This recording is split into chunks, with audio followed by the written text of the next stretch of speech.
I've met a mysterious man in my travels, a ranger of Gondor named Talion. Over our fire, I asked after his weapons, impressive in their craftsmanship.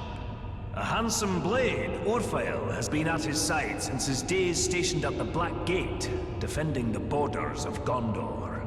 But his dagger, Achar, carries a sad tale. It too was once a mighty sword, carried by his murdered son, broken the night he died. Talion tells me Achar means vengeance, and I have a feeling the blade will fulfill the meaning of its name. Slow-moving, but nigh unstoppable, these great beasts appear to be distant cousins of the six-tusked Mumakil. Even a great hunter like myself has never brought down one of these beasts as a trophy. But they're not difficult to track. The very earth shakes under their thundering feet. It's wise to keep on your toes when you're around them so you don't end up underneath theirs. I've seen them rampage and crush orc, troll, and man alike into jelly.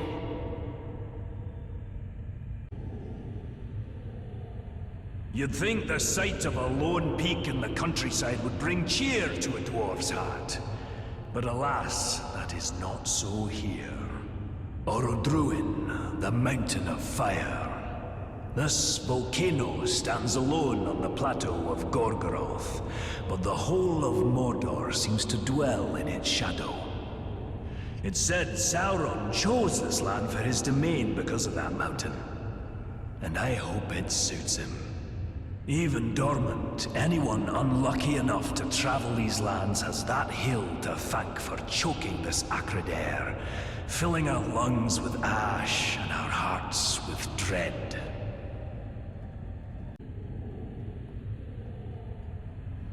It's the keen edge what cuts the mountain, they say. But after days of hacking through Uruk heavy plate and Caragor hide, these blades aren't going to sharpen themselves. Our weapons are extensions of ourselves and demand respect.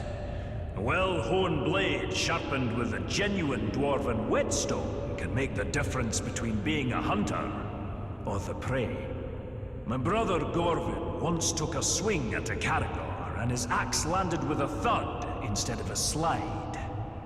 He lived to tell the tale and has been sharpening his blade every night since then.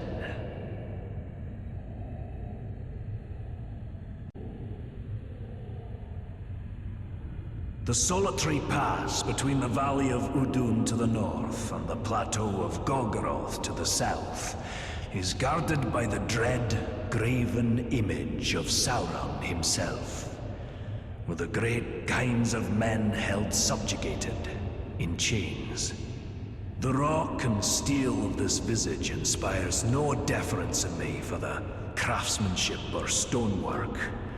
And by my beard, I am thankful this is the closest I'll ever come to seeing the Dark Lord. The shadows grow long this evening. I will write no more.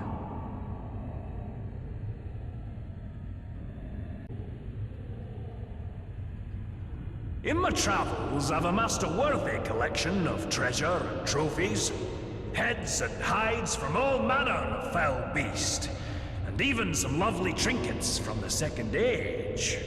But the whispered tales of one artifact continue to elude me.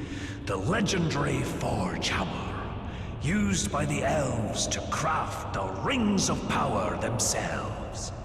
The hammers I've found so far in my hunt have brought me no closer to finding the one I seek. Perhaps the spirit of the elves do not want to see their precious artifact in the hands of a dwarf.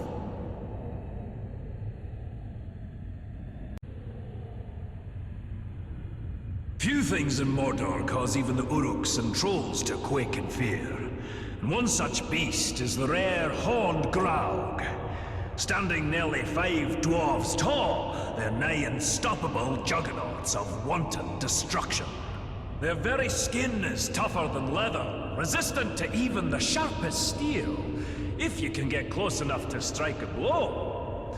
What I wouldn't give for a mithril blade on my next hunt for these dire monstrosities.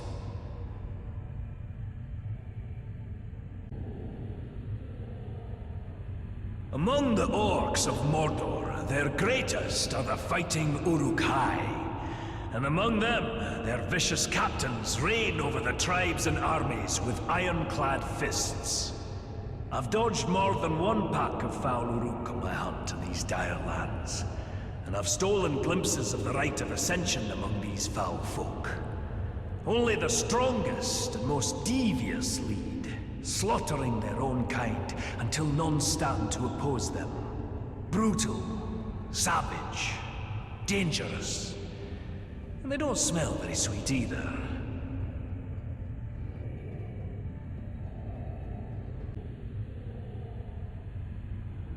If it's worthy game and a respectable trophy you're after, the Caragor roam Mordor in ferocious packs. Quick on their feet and strong to boot, be wary. Their claws are sharper than steel, and I've seen them crush rock-hard orc skulls like eggs in their jaws. Even wargs and lions give them wide berth. One look at these beasts and you'll know why the pointy ears have named them Bringers of Fear.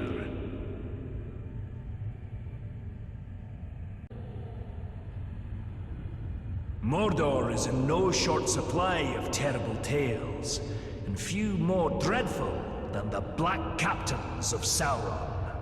I have never laid eyes on them myself, but their descriptions to me are the stuff of nightmares. A man trapped in perpetual agony in armor that does not grow with him. Another cursed for picking up the mace of Sauron after battle.